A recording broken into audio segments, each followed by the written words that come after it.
If you're like most people, you probably thought of sharks. After all, who hasn't seen Jaws or been gripped by sensational news coverage of shark attacks? Those dramatic stories and vivid images come rushing to mind, don't they? But here's the surprising reality. Vending machines kill about twice as many Americans annually as sharks do. While shark attacks capture headlines and fuel our nightmares, about 37 people die each year from vending machines tipping over on them, while only around 15 people globally die from shark attacks. Why did your mind immediately jump to sharks? It's because of something psychologists call the availability heuristic, a mental shortcut our brains use to make quick judgments based on the examples that most easily come to mind. The more vivid, dramatic, or recent an example is, the more likely we are to overestimate its frequency or importance. Think about it. When's the last time you saw a breaking news alert about a tragic vending machine accident? Probably never. But shark attacks? They make international headlines, burning those dramatic images into our memory and making us overestimate their likelihood. This mental shortcut shapes far more of our daily decisions than you might realize. From the products we buy to the risks we take, and even the votes we cast. Today, we're going to explore how this fascinating quirk of human psychology influences everything from courtroom verdicts to emergency preparedness, and most importantly, what we can do about it.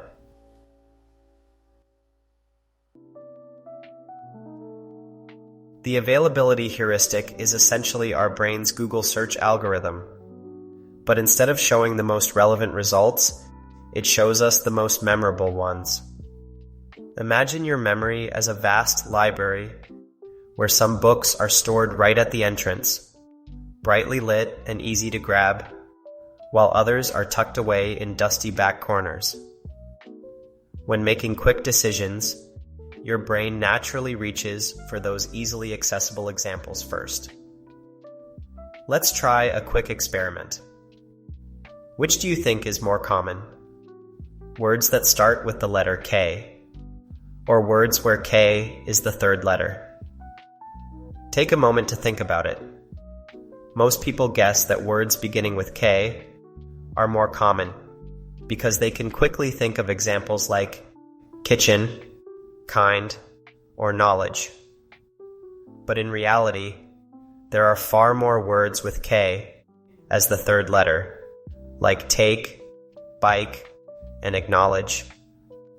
It's just harder to recall them because our brains aren't organized to retrieve words by their third letter. This mental shortcut didn't evolve by accident.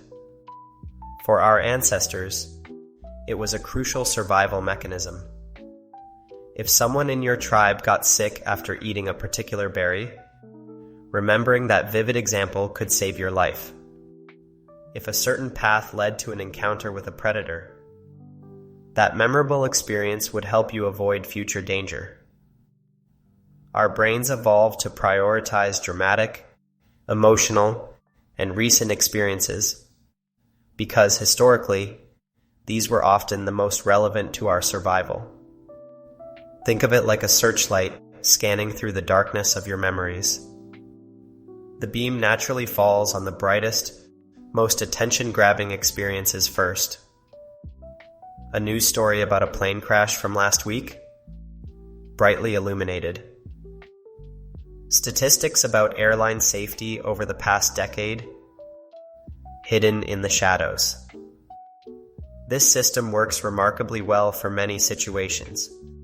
It's quick, efficient, and often good enough for day-to-day decisions.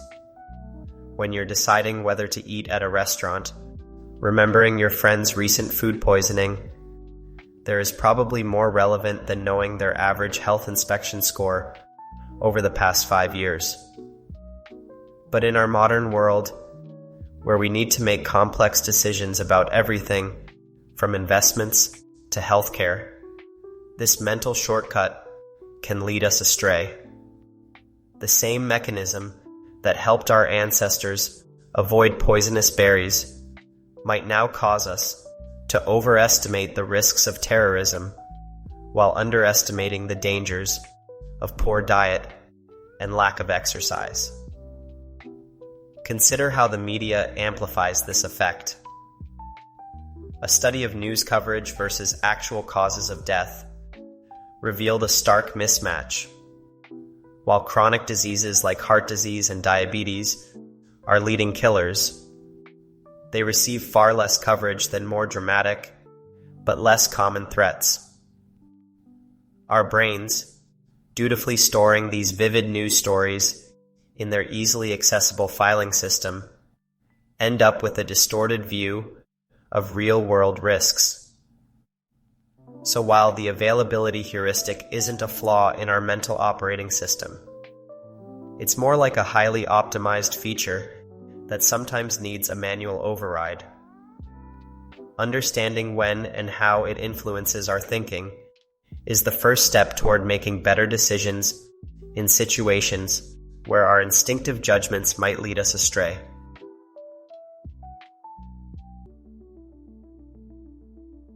Picture yourself scrolling through food delivery apps, trying to decide what to order for dinner. Your friend mentioned getting amazing Thai food from a new place last week, while you vaguely remember reading a positive review about an Italian restaurant 3 months ago. Which are you more likely to choose? If you're like most people, that recent, vivid recommendation from your friend probably wins out. And you know what? In this case, that's probably not a bad decision-making strategy.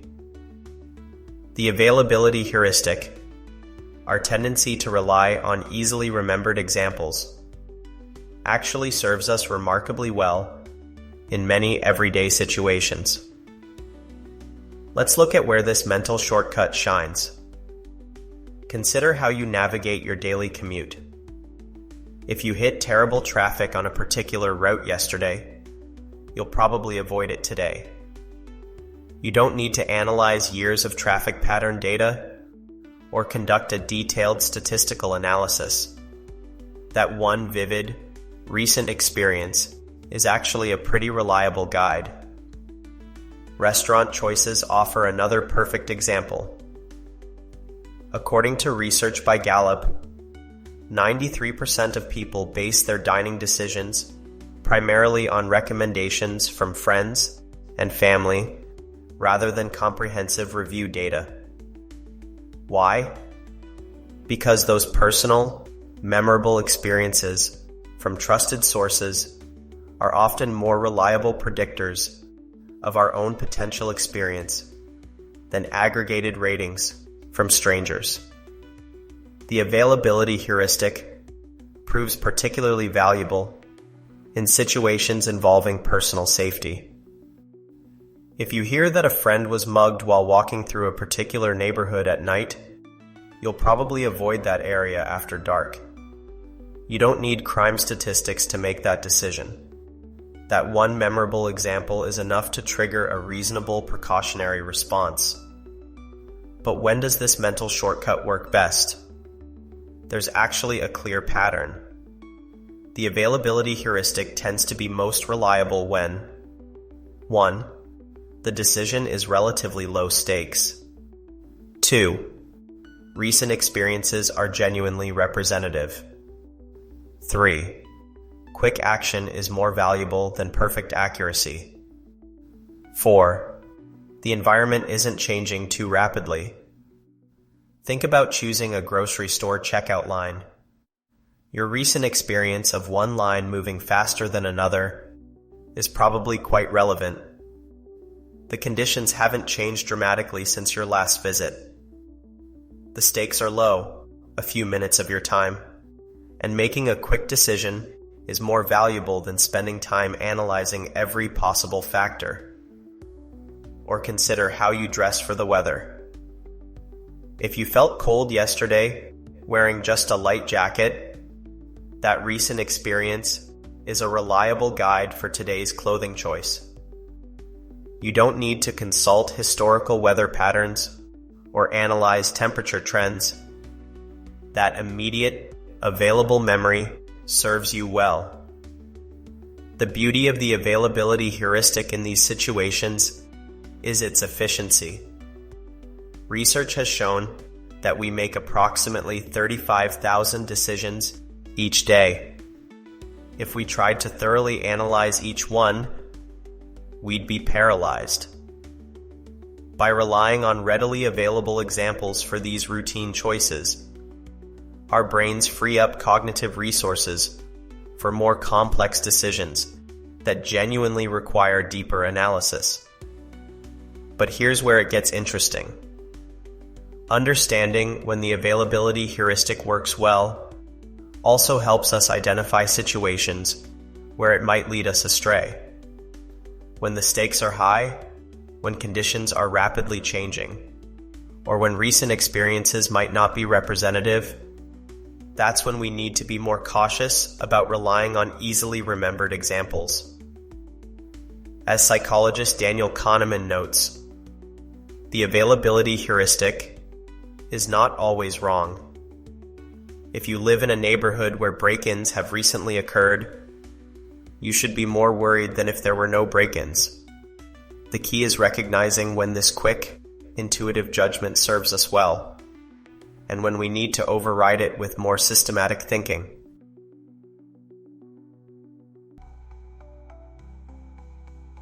Let's conduct a quick thought experiment. Close your eyes for a moment and picture a health threat that could kill you. What came to mind? Was it a dramatic incident like a plane crash, a terrorist attack, or was it something more mundane, like heart disease or diabetes? If you pictured something dramatic, you're not alone. And this reveals something fascinating about how media exposure can hijack our availability heuristic, creating a dangerous mismatch between perceived and actual risks. Consider this striking example.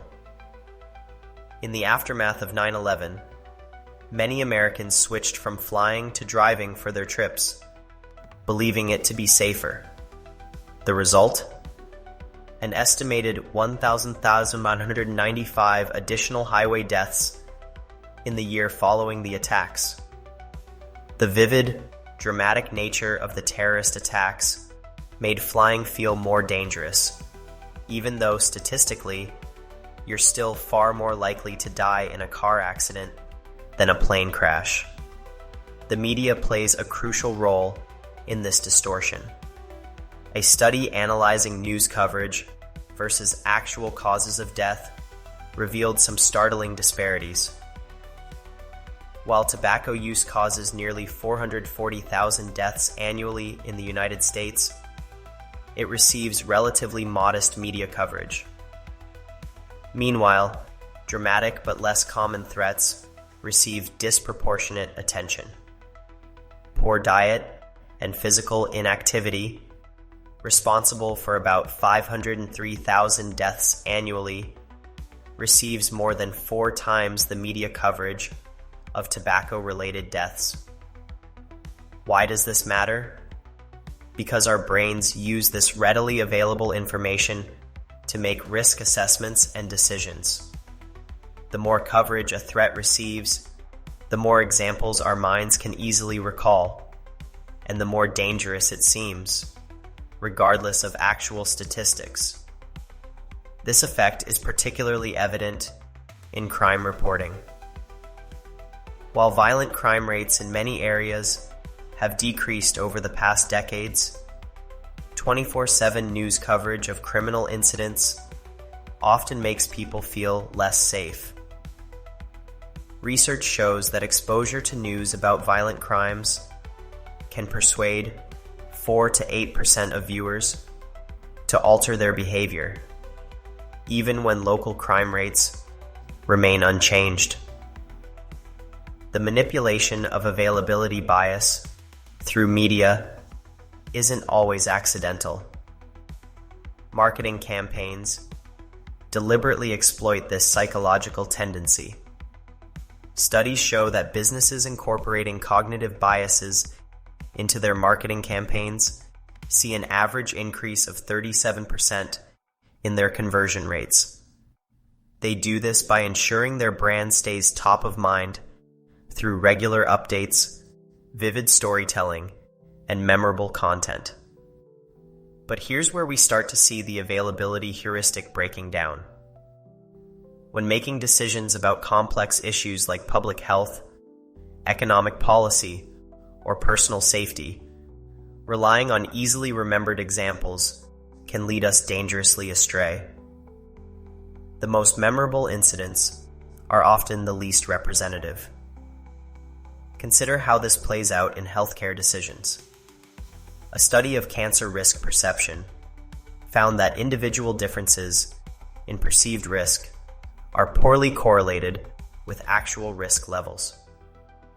People often overestimate their risk of dramatic but rare cancers, while underestimating their risk of more common but less publicized forms. This misalignment between perceived and actual risk isn't just an academic concern. It can have serious, real-world consequences. When people overestimate certain risks and underestimate others, they may avoid relatively safe activities, engage in genuinely risky behaviors, misallocate their prevention efforts, make poor healthcare decisions, waste resources on unnecessary precautions. The media's role in shaping our risk perception reveals a crucial weakness in the availability heuristic. It's vulnerable to manipulation, whether intentional or not. When our mental searchlight consistently illuminates dramatic but unrepresentative examples, our intuitive risk assessment system starts to malfunction. As we'll see in our next example, this breakdown of the availability heuristic becomes even more pronounced when we move from individual decision-making to professional judgment and policy decisions. But first, let's pause and consider how many of your current beliefs about risk might be shaped more by media coverage than by statistical reality.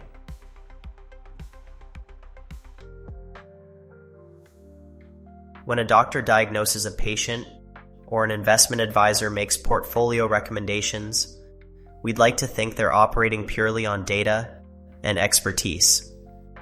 But research reveals something far more complex and concerning. Even highly trained professionals are susceptible to the availability heuristic, often with significant consequences. Let's start with medicine.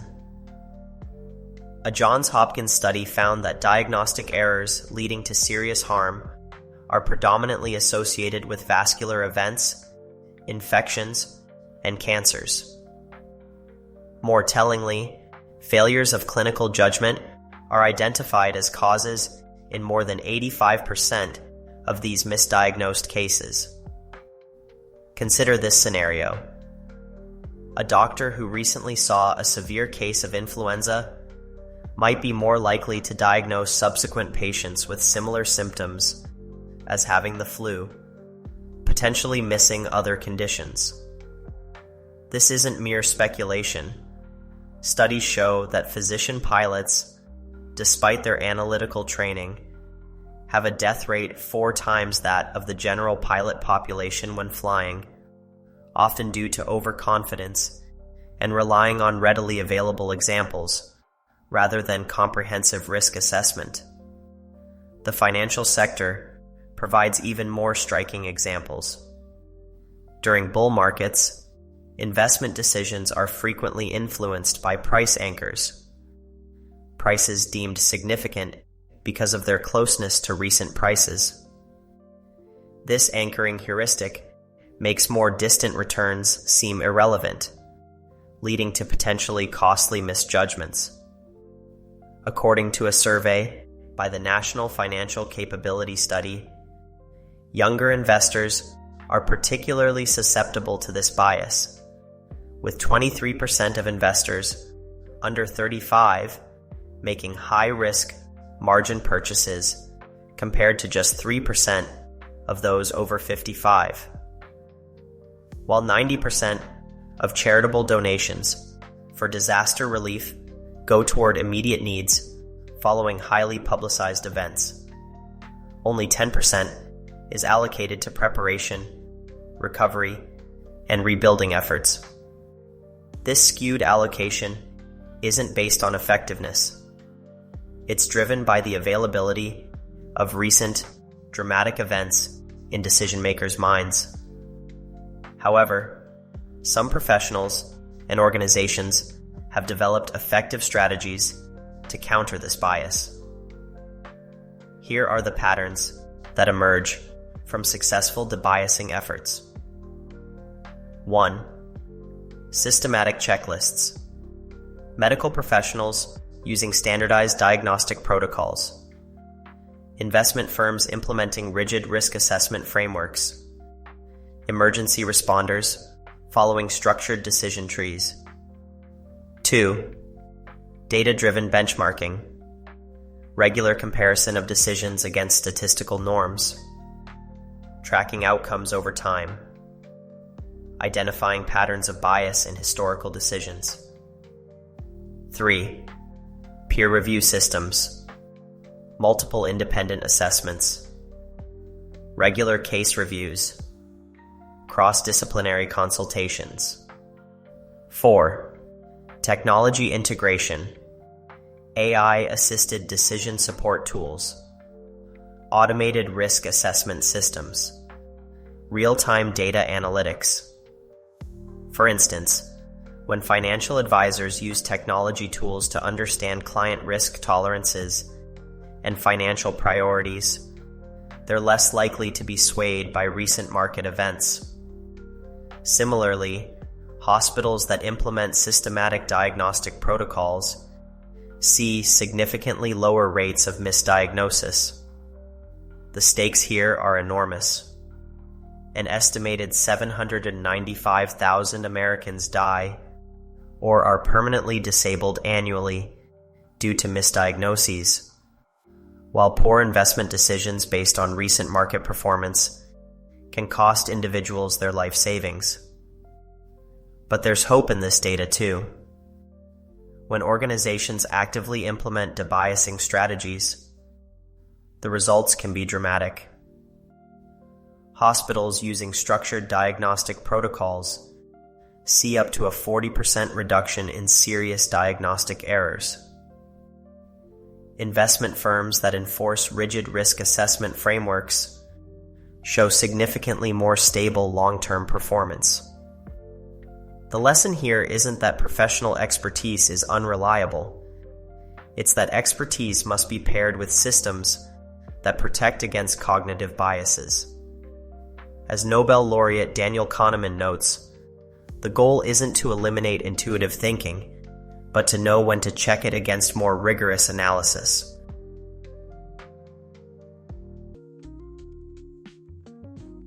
Sometimes our mental shortcuts don't just mislead us, they completely break down. Let's look at 3 scenarios where relying on the availability heuristic isn't just ineffective, it's potentially catastrophic. Imagine you're responsible for earthquake preparedness in a major city. The last major earthquake was 75 years ago, beyond living memory. How do you convince people to invest in expensive retrofitting when they have no recent, vivid examples of destruction? The data tells us something alarming. FEMA reports managing twice as many major disasters in 2023 compared to 2016. Yet only 10 cents of every disaster relief dollar goes toward future preparedness. Before 2008, many experienced bankers had never seen a nationwide housing market collapse. Their risk models, built on recent historical data and readily available examples, suggested housing prices couldn't decline everywhere simultaneously. Studies show that diagnostic errors leading to serious harm predominantly occur with three types of conditions: vascular events, infections, and cancers. Why these specifically? Because they often present in ways that don't match our readily available mental examples of what these conditions should look like. So how do experts overcome these limitations? They've developed specific tools and techniques. Pre-mortems. Instead of waiting for failure, imagine it has already occurred and work backward. This technique, developed by psychologist Gary Klein, forces us to envision scenarios beyond our readily available examples. Red team analysis. Explicitly assign teams to challenge assumptions and identify potential failures. The U.S. military uses this technique to overcome confirmation bias and availability bias in strategic planning. Systematic risk assessment. Rather than relying on memorable examples, use structured frameworks to evaluate all possible failure modes. Engineers use failure mode and effects analysis, FMEA, to identify risks that might otherwise be overlooked. Data-driven decision support. Implement systems that force consideration of statistical evidence rather than just recent or memorable events. For instance, medical diagnostic support systems that present probability-based differential diagnoses. The Federal Aviation Administration provides a perfect example of these principles in action. Despite the dramatic nature of airline accidents, they've achieved remarkable safety records by systematically analyzing near misses, not just accidents. The key insight? In complex systems with hidden risks, we need to actively work against our brain's tendency to focus on easily remembered examples. As Nassim Taleb notes in The Black Swan, the most significant risks often come from events we haven't experienced yet. This is particularly crucial in fields like cybersecurity, where threats evolve faster than our ability to create memorable examples. Or in climate change policy, where the most severe risks might have no historical precedent. The solution isn't to abandon intuitive thinking entirely, but to recognize its limitations and supplement it with systematic analysis. As Nobel laureate Daniel Kahneman suggests, we need to develop disciplined intuition, the ability to know when to trust our gut and when to override it with more rigorous analysis.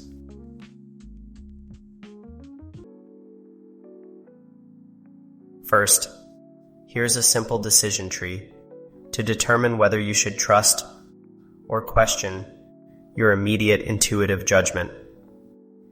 For routine, low-stakes decisions like choosing lunch, trust your gut.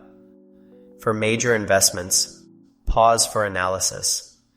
Consider how representative your readily available examples are. Recent personal experience with similar situations is probably reliable, while dramatic news coverage of rare events is likely misleading. Check the cost of being wrong. Missing out on a good restaurant has a low cost. Go with intuition. Medical diagnosis has a high cost. Need systematic analysis. Question whether the environment is stable or rapidly changing. Under stable conditions, available examples are more reliable, but during rapid change, past examples might be irrelevant. The 24-hour rule. Before making any significant decision, wait 24 hours and actively seek out contradicting information. This helps break the spell of recently available examples and forces a more balanced perspective. The counterexample. Challenge. When you find yourself thinking of dramatic examples, Force yourself to list 3 boring, everyday counterexamples. The statistical question. Train yourself to ask, what does the data actually say about this? Don't just rely on memorable examples. Look up real statistics, even if they're less exciting than the dramatic stories in your head. When buying a car, don't just remember your friend's amazing deal last month. Check actual market prices over time. For neighborhood safety, look up local crime statistics instead of relying on nextdoor.com horror stories. Remember, the goal isn't to eliminate intuitive thinking.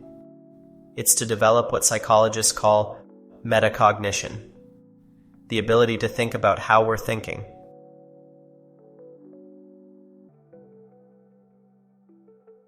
When was the last time availability bias influenced one of your decisions?